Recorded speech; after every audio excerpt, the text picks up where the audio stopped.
This is Pet Life Radio. Let's talk pets. Welcome to Animal Rights on Pet Life Radio. This is your host, Tim Link, and I'm so glad you're joining us today. We have a super fun show for you. I love getting great children's books with fabulous illustrations. And the illustrations in the book that I'm going to share with you and the illustrator, Grace Helmer, is one of the best I've ever seen. So it touches my heart. And of course, the name of the book is called Van Gogh's Dog. So we're going to pick her brain a little bit about the book, but mostly talk about the wonderful illustrations and designs that are within the book and sort of how do you create a children's book with wonderful illustrations and everything. Do you start with illustrations first? Do you write the book? Let's go hand in hand. How's all that work? So we'll talk to the master herself, Grace Helmer, in just a moment. You're listening to Animal Rights on Pet Life Radio. Talk to the paw. Hi, this is Amy Shore. Hi, I'm Jane Lynch. This is Mandy Moore. Hi there, I'm Kate Walsh. This is Catherine Heigl. There's only one station that gives you the scoop on wagging tongues and tails. And who's walking who in Renton and Tinseltown. Pet Life Radio, the tail wagger. Let's talk pets on PetLifeRadio.com. Welcome back to Animal Rights on Pet Life Radio. Welcoming to the show is artist and illustrator Grace Helmer. Grace, welcome to the show. Hi. Thank you for having me. I'm so glad to have you. I love the book. Of course, it's in conjunction with the writers Georgia Larson, and you did all the illustrations in the book and all the designs. And with Van Gogh's dog, well, I have to start right off the bat. I do have to ask you this. Did Van Gogh have a dog? No. I knew that. I do know a little bit about Van Gogh. We went to the Van Gogh experience, the traveling thing that they're doing, which was fabulous. But I get asked that all the time. When I said, hey, I'm going to interview Grace Helmer about the book. She did all the illustrations in the book, Van Gogh's dog. And of course, they're like, great. Did he have a dog? So no dog, but in Grace Helmer's mind, there is a wonderful dog into all kinds of mischief. So tell us a little bit about the book and a little bit about the mischief of the dog. Well, the book is, using a bit of creative license, but to give Van Gogh a dog. But in the book, he's struggling to find inspiration for his paintings. And that's when our cheeky dog called Sunny comes in and steals his paintbrushes and the sunflowers around him and runs off through his paint palette and leads Van Gogh all through town, like through many scenes that we recognize from all his paintings, like the Night Cafe, Cafe Terrace at Night, and the Starry Night painting, the super famous ones. And the chase then gets like Van Gogh all excited to paint again and is full of ideas, all thanks to cheeky little dog. I love it. And I'm thinking, he did such wonderful work to begin with. Of course, we didn't recognize that till many, many, many years later.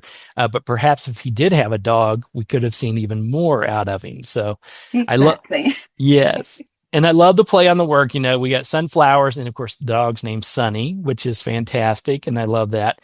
And most of all, and you hit it on the head, I love the fact that you led us through with your illustrations of his most famous work. Some of the things we recognize, even the most, whether you're an avid Van Gogh fan or an avid artist or you're just a novice, these, these paintings, everything about, Starry Night and the cafe and, even self-portrait, these type of things.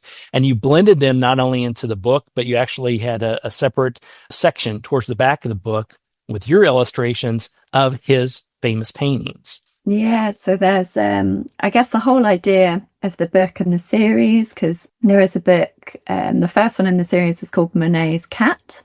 It's all about like introducing children and adults as well to the works of like these famous artists through kind of these illustrated stories, all inspired by their artwork, making it a bit more accessible, I guess, for the younger readers. Yeah, absolutely. Well, and I think for those that, the younger readers, getting them hooked on fantastic writing and fantastic books, and then the wonderful illustrations that you put together is fantastic. It's one thing here, but also I have to believe, the parents and the teachers and the people reading the books to the children are learning more about it. Yeah, I imagine everybody knows the name of Monet and knows the name of Van Gogh, but do they really know the paintings? Could they match them up, and do they know the history behind it? And this takes us on a little bit of that journey with doing, like you said, a little bit of a twist to it. Yeah, sort of having a bit of fun with it, and I don't know, getting people to imagine the life behind the paintings as well. Like, how did Van Gogh discover these scenes and find these amazing inspiration in nature? Absolutely. And so the real question is, since this is a series of books, are the number of artists going to outweigh the number of animals that we can see within the books? That will be the great debate as we go through all these. I know, it could be endless, really. There's so many artists, so many animals. I think the next one in the series is about Matisse and a rabbit, a runaway rabbit. So Nice. Well, we will definitely get you back on and talk to you about that when that comes about, for sure.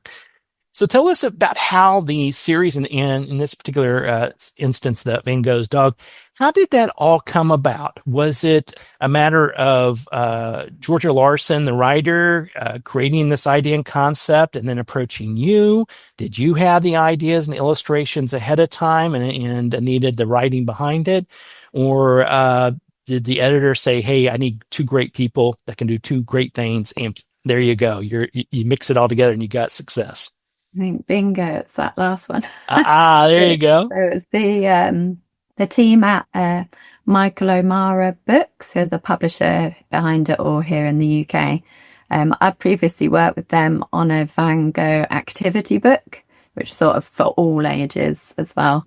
And they had already worked on Monet's cat with another illustrator, Becky Cameron, I think. And they wanted to, I think they had dreamt up this idea of Van Gogh's dog and all like a bit of the backstory as a cheeky dog when they came to me with that outline of the story and said, well, we know that you love painting Van Gogh and I love painting dogs as well. And I just thought the idea sounded really, really fun.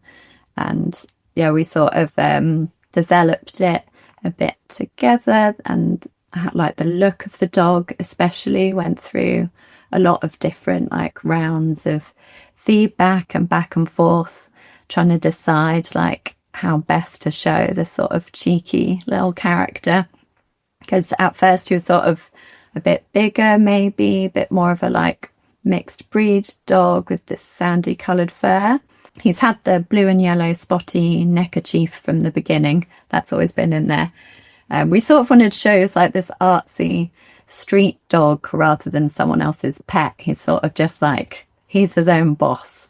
But yeah, gradually the dog kind of became more ginger, and then he didn't seem to stand out enough against Van Gogh's paintings. So we decided to just make him a cute little white dog with black spots that sort of had a bit more sausage dog in him, bit of Jack Russell in there as well, and lots of a bit of a mix really.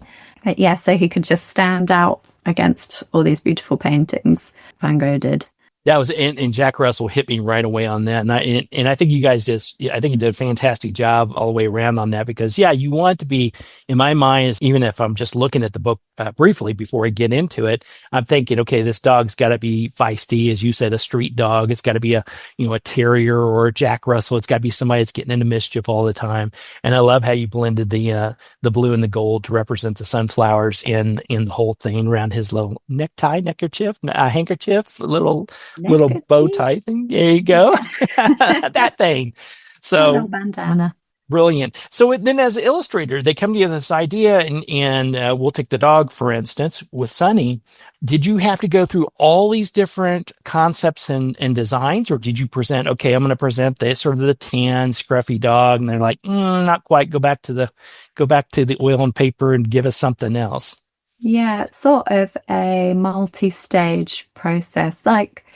With how I work on most jobs as an illustrator is you're starting off with the very rough sketches, and then that first stage is always to sort of suss out what each person's thinking And then usually you get no, not quite like that. And then each stage you sort of refine it a bit, you get a bit closer until suddenly it feels like, yes, like bingo, that's it. And which is always the best stage. That's it. Now the question though is, do you get the rights to the other dogs that you created so you can create other projects with them, or is it Yeah, that is a good question. I think like the roughs all belong to me and all my sketches, and I create all the illustrations. They're all oil painted, so I've got them all still like lying around in my drawers in my studio. Never know when they're going to come in handy, so that's perfect. Yeah. Never know, and they'll just pop up. That's it. Well, you brought it up, and these are oil paintings that you do, and I know various illustrators use different types of material in their designs, whether it's acrylic paint, whether it is a watercolor painting, whether it's, sketches and charcoal, these type of things. But from my understanding, this is one of your favorite methods in sort of how you go about crafting your skill set and what you do. How did that all come about? Yeah, because I guess a lot of people are like, why do you oil paint illustrations? Because it could quite easily be, other forms of painting which dry quicker.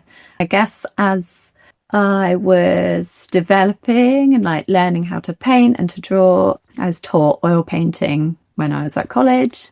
And then as a poor student, they were the paints that I had.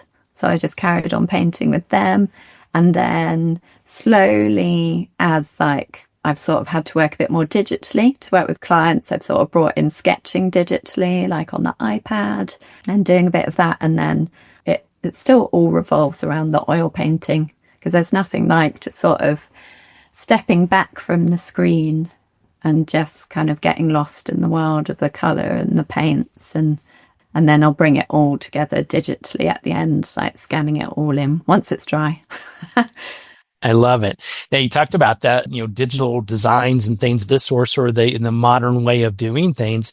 Now, obviously with your work, not only have you been involved with, putting together children's books and designs there, but you've also worked with major corporations in doing designs. How is that different when you're working with, say Google or the New Yorker, these type of places that they're asking for you to put together something? Is that still the oil designs, or are they asking you to go back to do something digitally, or is it a combination of both? Probably a combination, but yes, I guess sometimes it will depend more on the deadline, like how much time do I have to do it, rather than like the size of the client. But usually they'll always be painting as like the heart of the piece. But if it's really a time limit and or I need to make like a lot of changes very quickly, then I'll rely on doing more digital like changes to it afterwards and a bit of shortcuts here and there. But I always like the final piece to sort of seem like it's mostly painted and have that human touch as well. Yeah, I like that. Well, I have to ask, but I don't want you to get in trouble because I know you like doing both. How is it different working with an author and a publishing house, putting together a children's book and doing illustrations compared to working for a major corporation? Because I know you love them both and you want them to continue to hire you. I get it. I understand. I want both too. It's good. But I won't ask you if you have a preference. We'll just say, how is it different? The process, I guess, with a children's book, it's usually much longer. There's a lot more back and forth maybe in certain ways, but then in the same way almost with like a big corporation doing illustrations for them, you do have a lot of like back and forth as well, because it will often be like both sides really they look at every detail. But the children's books, it feels like they usually just publishing generally has smaller budgets, but they're more of the like passion projects or that kind of thing. It's hard to describe. Yeah, well, I can imagine if a publishing house is coming to you and they've got a concept that they're wanting to put into a book and hopefully make it a long series that you can tie in, that would be a little bit different approach and maybe a little bit more personable, I think. then maybe, I won't say a corporation is not personal, but I imagine they're hiring you for a particular product launch or a particular advertising plan, and they probably have an idea of what the plan is.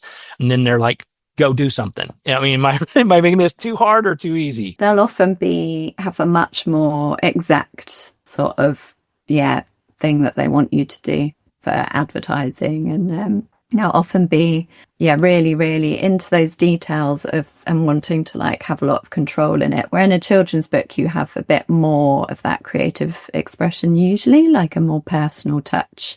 You can put sort of more of yourself into it, in my experience. But every client is different. Every project is different. And so you got to keep your versatile hats on to be able to accomplish that. And you do a great job with that.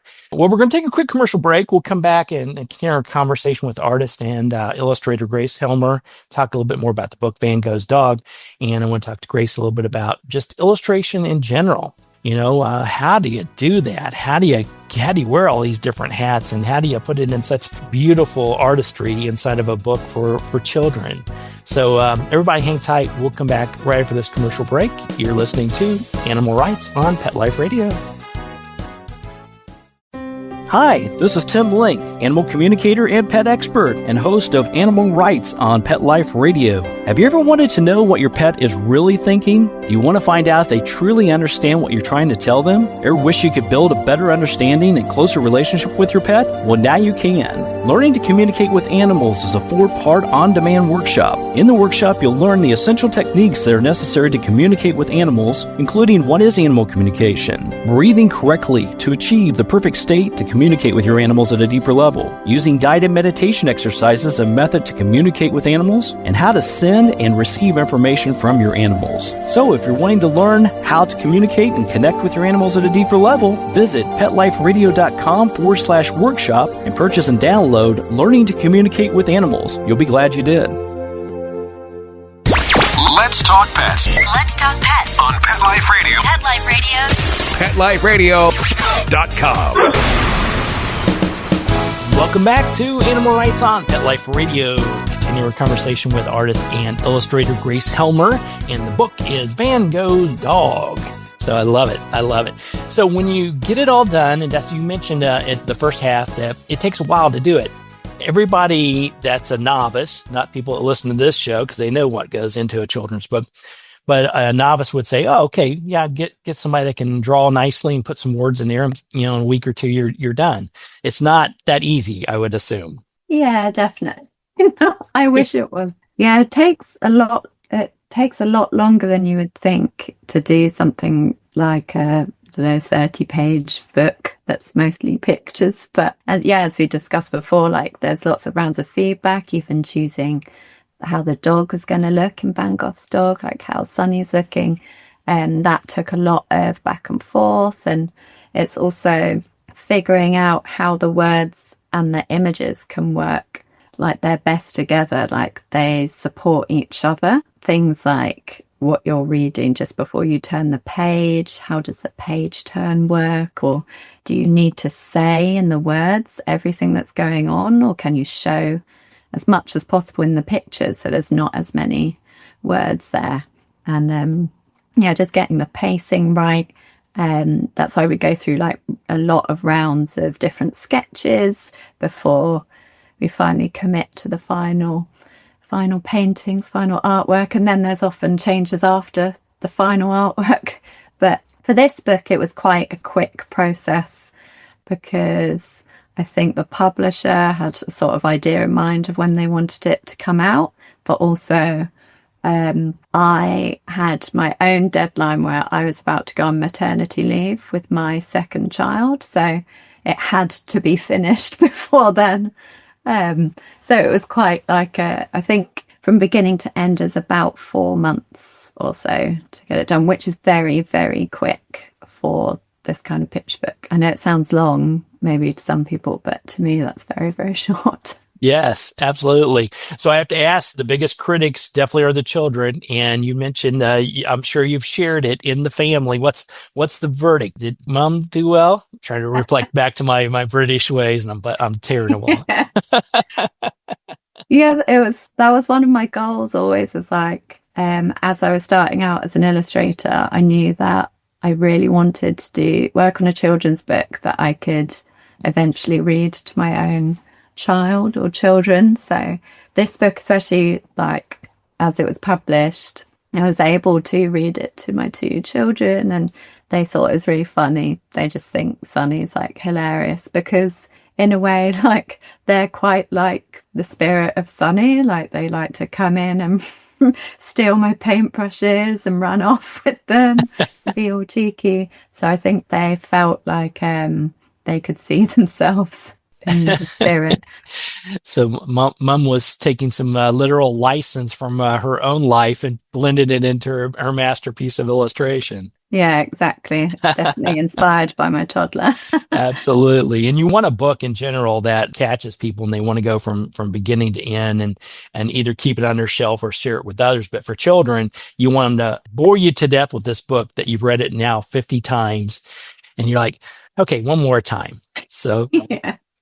that's what I could see happening. Well, let's talk a little bit about then just being an illustrator and being an artist in general. Obviously, you've gone from university to having a very successful career, multifaceted, and then you're an instructor as well, teaching others. Tell us a little bit about that journey to where you are today, and so maybe the ins and outs of it. We already know you're a starving artist and using whatever kind of paints that you had available to you. We got that one. Yeah, well, I suppose when I graduated, so I studied illustration at university in London, and then when I graduated, I just did not understand like how I could be paid to do drawing. Like I thought I'd be tricking anyone if they gave me money to do drawings, although it was like what I wanted to do. I didn't really understand, but it was gradually I got a studio space, sharing with lots of friends from my course who are also trying to be illustrators. And we would do projects together that were sort of self-started, self-funded projects with the little money we had to, and do group projects and our own work as well, just personal work to try and get our names out there, get our work out there. And then just little by little started to be contacted for small jobs, lots of editorial jobs, lots of those sorts of, they're the kind of illustration jobs that seem to be disappearing now a bit for more recent graduates, which is very sad because for illustrators, that's the best way to practice is those quick like newspaper or magazine illustrations. So I did a lot of those, a lot of internships and just carrying on building up clients and just somehow end up here. Yes, because you're very good at what you do. That's the key. Because I love your art and I love your illustration in general and how you put everything together. And thank you so much. So I know it will be continued success moving forward and growing. So I'm excited about that for you. Thank you. So, Grace, tell us a little bit then, at the end of the day, when people pick up a copy of the book, Van Gogh's Dog, and they look at all these wonderful illustrations and want to keep it forever and share it forever, is that your goal as an illustrator? Or is there something that you're hoping they get from it and maybe someone mentions and you're like, thank goodness, they got it. They got it. I guess I always want people to feel something from looking at my illustrations or reading this book and the story, just feel inspired themselves. And because for me, like through creating the artwork for it, I'd studied Van Gogh like when I was back in, I don't know what you call it in America, but here we'd call it primary school. Yeah, grade school. So to me, it was just like, that was kind of faded memories. I didn't know much about him. And then from doing more work, like having to be inspired by his work, it just gave me so much more like excitement to create and all the like brush strokes he uses and the movement and the unusual color combinations. And I just like love all his landscapes. So I hope when people would read this book or look at my work in it, that they'd also feel that sort of that energy and that sense of excitement and kind of be inspired by stuff around them maybe as well. Nice. So Van Gogh inspires you and Sunny the dog inspired Van Gogh. So it worked out great. Where can people find out more about you and your work, Grace, and also pick up a copy of the book, Van Gogh's Dog? Well, I've got my website, which is gracehelmer.com, and Instagram as well. And yeah, I think you can get a copy of the book from all good publishers, independent booksellers.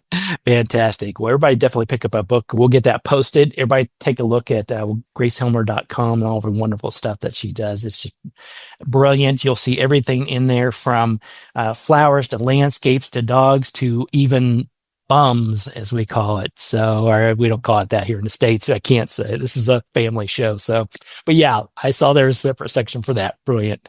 Yeah, take a look at that. There you go. So it's at gracehelmer.com. And everybody pick up a copy of the book. It's available everywhere, online, independent, everywhere where you like to buy your books. It's Van Gogh's Dog, written by great Georgia Larson, and wonderful illustrations by Grace Helmer. Grace, thank you so much for coming on the show. Congratulations on the success of the book. Continued success with everything. And yeah, we'll be expecting a drop of a book or an email when the next one comes along. Oh, thank you so much for having me. It's been so fun. Absolutely. Well, we're coming to the end of the show today. I want to thank everyone for listening to Animal Rights on Pet Life Radio. I want to thank the producers and sponsors for making this show possible. If you have any questions, ideas, comments for the show, drop us a line. You can go to PetLifeRadio.com, and we'll be glad to answer your questions, entertain your comments, and bring on the people you want to hear from most. And while you're there, check out all the other wonderful shows and hosts. It's a barking good time at PetLifeRadio.com. So until next time, write a great story about the animals in your life, and who knows, you may be the next guest on Animal Rights, Pet Life Radio. Have a great day. Let's Talk Pets, every week on demand, only on PetLifeRadio.com.